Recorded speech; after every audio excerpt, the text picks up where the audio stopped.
Bethany, location in John's Gospel for the ultimate miracle of Jesus' mission. One that puts his friend Lazarus at the heart of the Passion narrative.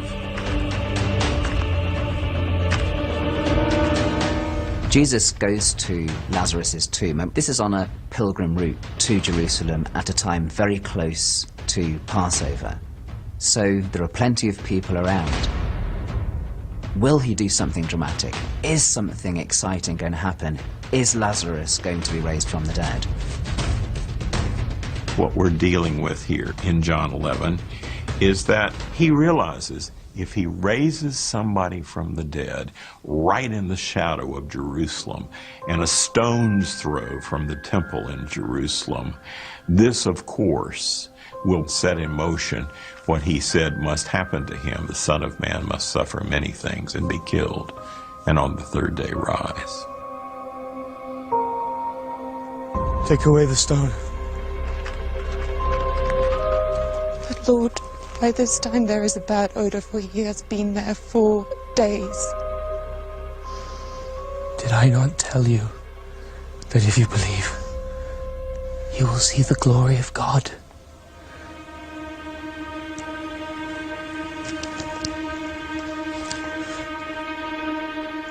He lets others roll the stone back.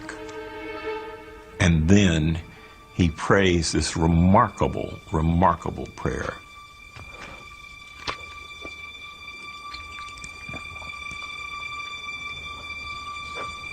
Father, I thank you that you have heard me. He says, I know I can do this, but so they will know what can be done through the only begotten Son of the Father. Let's do this for your glory. Lazarus, come out.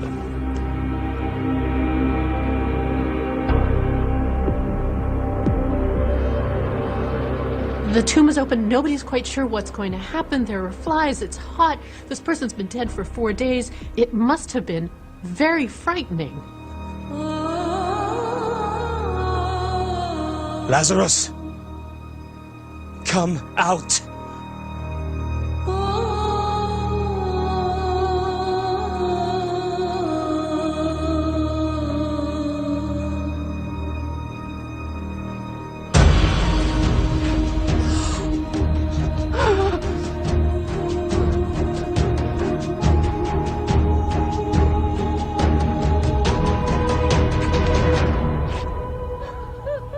What must have been the emotions on that particular occasion?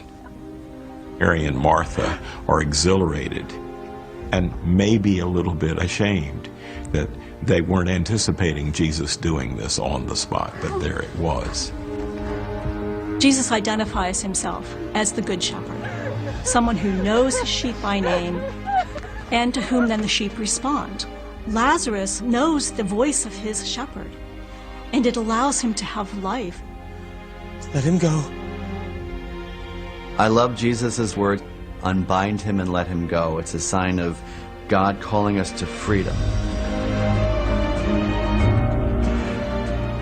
It's a fascinating question to ask if the resurrection of Lazarus is the greatest miracle in the ministry of Jesus. It certainly would be the most spectacular, the most compelling, the one that violates our view of reality most powerfully.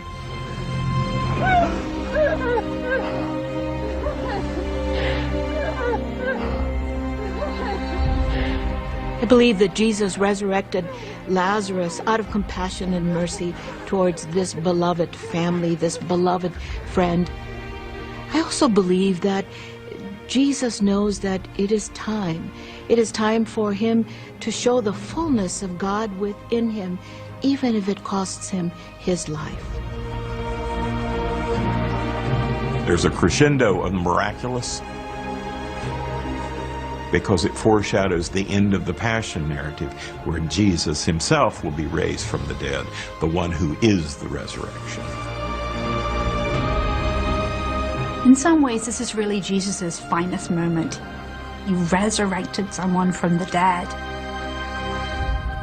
At the same time, he has alerted the authorities to his presence. By resurrecting Lazarus, Jesus is essentially setting in motion the events that will lead to his own death. In the week before Passover, the raising of Jesus' beloved friend draws pilgrims eager to witness the living miracle. You would think the moment when Jesus raised Lazarus from the dead, he would end all the controversy. That everyone who has been waiting for a Messiah would finally run to Jesus and say, "You are the one, you are the Christ, you're the Son of God, you're the Messiah." But that's not what happens. There are going to be spies trying to figure out who exactly is he, what are his aims, what exactly are his powers. They want to know because their power in Jerusalem is threatened. Caiaphas, the high priest, has already set his sights on Jesus.